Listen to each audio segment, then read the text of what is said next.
नमस्कार, मैं हूं आपके साथ मयंक। तो देखिए, जिस तरह से कतर पर हमले हुए उसके बाद अब एक बड़ा सवाल पूछा जा रहा है कि क्या अरब देश ईरान से सीखेंगे कैसे इजराइल को जवाब दिया जाए।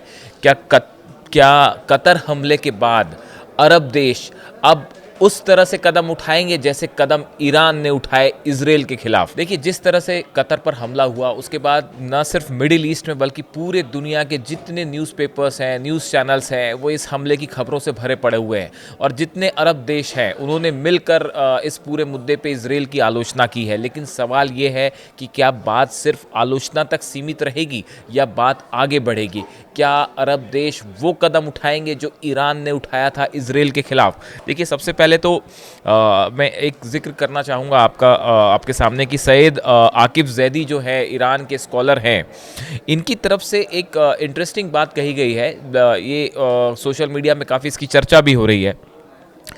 इन्होंने दो सलाह दी है अरब मुल्कों को, अरब देशों को दो सलाह दी है।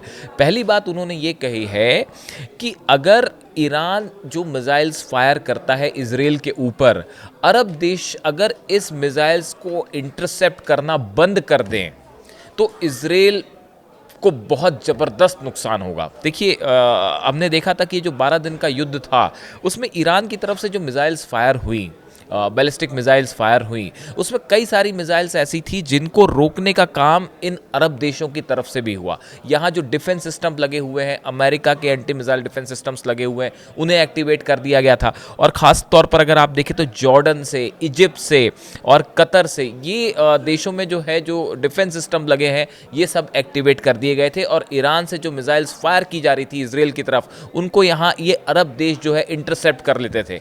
अब इसी को लेके सैयद आकिफ जैदी साहब ने कहा है कि अगर ईरान की मिसाइल्स जो फायर ईरान करता है, अरब देश अगर इसको इंटरसेप्ट करना रोक दें तो इजराइल में जो तबाही हुई उससे कई गुना ज़्यादा तबाही होगी। एक बड़ा इंटरेस्टिंग बात है जो उन्होंने कही।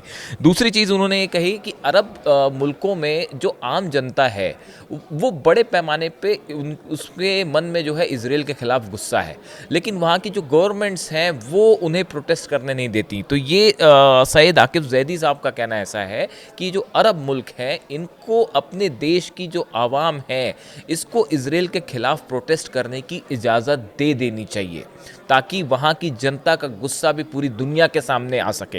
ये दो बड़े इंटरेस्टिंग पॉइंट कहे इन्होंने। अब देखिए, ये जो हमले हुए कतर में, इसके बाद अलग अलग बयान आए। कतर के जो प्रधानमंत्री है उन्होंने कहा कि कतर के पास इजरायली हमले का जवाब देने का पूरा अधिकार है और अपनी सुरक्षा और क्षेत्रीय स्थिरता को खतरे में डालने वाले किसी भी लापरवाही या कार्रवाई के खिलाफ कड़े कदम उठाए जाएंगे। यानी कि कतर की तरफ से कहा गया है कि हम जो है इजराइल को जवाब देने का हमारे पास पूरा अधिकार है। जॉर्डन के विदेश मंत्री हैं, उन्होंने कहा कि ये खतरनाक था अटैक जो था, और ये किसी भी तरह से इसको एक्सेप्ट नहीं किया जा सकता और ये उकसावे की कार्रवाई है, इस तरह से जॉर्डन की तरफ से बयान आया।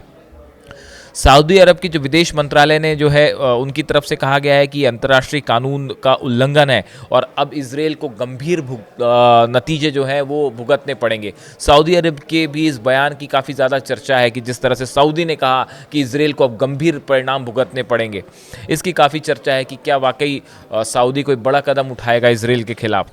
वैसे ही देखिए, यूएई की तरफ से बयान आया। जो विदेश मंत्री हैं शेख अब्दुल्ला बिन जायद, उन्होंने कहा कि ये जो हमला था एक कायराना अटैक था और गैर जिम्मेदाराना उकसावा करार दिया उन्होंने इस बात को लेके। मिस्र ने हमले को खतरनाक मिसाल करार दिया और कहा कि ये सीधे तौर पर कतर की संप्रभुता यानी सॉवरेंटी पर हमला है, और वो भी ऐसे समय में जब दोहा जो है गजा में युद्ध विराम के लिए मेजबानी कर रहा है और टॉक्स को सीज फायर की टॉक्स को आगे बढ़ाने में अहम रोल अदा कर रहा है। ओमान ने बयान जारी कर कहा कि इसे राजनीतिक हत्या और घोर अपराध, हीनियस क्राइम इसे करार दिया है और कतर की जो सॉवरेंटी है, संप्रभुता, उसका उल्लंघन बताया है। तो देखिए, कई सारे अरब देश हैं, इन्होंने अपने बयान तो जारी किए, लेकिन उसके बाद ये चर्चा छिड़ गई है कि क्या सिर्फ बयान से इस मामले की निंदा होगी, इसकी इजराइल की आलोचना होगी और क्या बात यहीं ख़त्म हो जाएगी।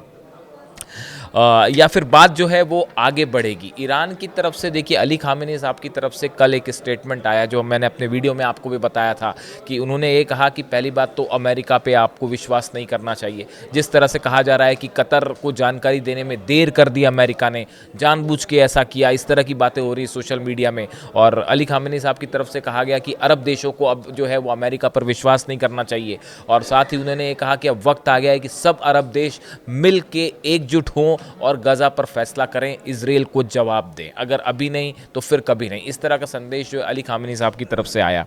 अब देखिए जिस तरह से ये जो कतर पे हमला हुआ, इसके बाद कतर की इमेज के लिए भी बड़ा सवाल है। दुनिया भर के टूरिस्ट वहाँ पे आते हैं, बड़ा व्यापार होता है। अब वहाँ पे जिस तरह से सार्वजनिक रूप से दिन दहाड़े ये अटैक किया गया, ये एक बड़ा अरब देशों की साख पर एक प्रकार का ये हमला था, उनके ऊपर एक प्रकार का ये सवाल था। उसके बाद जो है अब OIC की बैठक बुलाई गई है दोहा में। इस्लामिक सहयोग संगठन जो है 57 मुस्लिम कंट्रीज़ जो है, इस्लामिक कंट्रीज़ जो है उसकी सदस्य है, इनकी बैठक बुलाई गई है। अब सवाल ये है कि इस बैठक में क्या होगा। क्या अरब देश इजराइल के खिलाफ कोई बड़ा प्लान सामने ला सकते हैं? क्या किसी तरह का पॉलिटिकल बैन कर सकते हैं? क्या किसी तरह के व्यापार पर रोक लगाई जा सकती है? क्या किसी तरह के हमले की बात होगी? देखिए कतर पे तो जो हमला हुआ वो एक प्रकार का सीधा सीधा एग्रेशन है, जो रिएक्शंस आ रहे हैं, जिस तरह की प्रतिक्रियाएं आ रही हैं। अब इसके जवाब में अरब देश क्या करेंगे? क्या ईरान ने, देखिए ईरान पर जिस तरह से हमले हुए उसका ईरान ने फ़ौरन जवाब दिया। ना सिर्फ जवाब इजराइल को मिला बल्कि अमेरिका को भी मिला। और कतर में जो एयरबेस है वहाँ पे अल उदैद एयरबेस, वहाँ पे मिसाइल्स, बैलिस्टिक मिसाइल्स फायर की गई। यानी देखिए आप जब भी ईरान को किसी तरह का चैलेंज किया इजराइल ने या अमेरिका ने, तो ईरान ने उसका फ़ौरन जवाब दिया। जब हिजबुल्लाह के ऊपर लिबनन में हमले हो रहे थे और टॉप लीडरशिप जो है उनके ऊपर अटैक हुए, तब भी ईरान ने जो है 180 से ज़्यादा बैलिस्टिक मिसाइल्स फायर की थी इजराइल के ऊपर, इजराइल को जवाब दिया था। तो अब कहा यह जा रहा है कि जो हिम्मत ईरान ने दिखाई, जो हौसला ईरान ने दिखाया, क्या ऐसा कुछ अरब देश भी करेंगे? ये एक बड़ा सवाल है जो कि सोशल मीडिया में सब तरफ चर्चा का मुद्दा बना हुआ है। अब सबकी निगाहें इन 57 अरब देशों पर है कि क्या एक तरफ है ईरान, एग्जाम्पल सेट कर रखा है ईरान ने कि कैसे अकेला होते हुए भी ईरान ने जो है वो अमेरिका और इजराइल का जमकर मुकाबला किया। उस समय तो शायद रूस से भी डिफेंस सिस्टम नहीं मिल पाया था। फाइटर जेट्स जो अब चाइना से मिल गए हैं, J-10 JF-10, वो उस समय नहीं थे, लेकिन उसके बाद भी ईरान अकेले अपने दम पर इजराइल पर हमला करता रहा। और जो बैलिस्टिक मिसाइल्स फायर हुई वो सबने देखा। यहाँ तक कि डोनाल्ड ट्रंप ने भी कहा कि ज़बरदस्त हमले किए ईरान ने और वो मिसाइल्स से बड़ी तबाही हुई इजराइल में। तो अब सवाल ये है कि क्या ये हौसला और हिम्मत अरब देश भी दिखाएंगे? ये एक बड़ा सवाल है। इसी सवाल के साथ मैं आपको आज छोड़ता हूँ यहाँ पे। इस पर हमारी नज़र रहेगी। Thank you so much.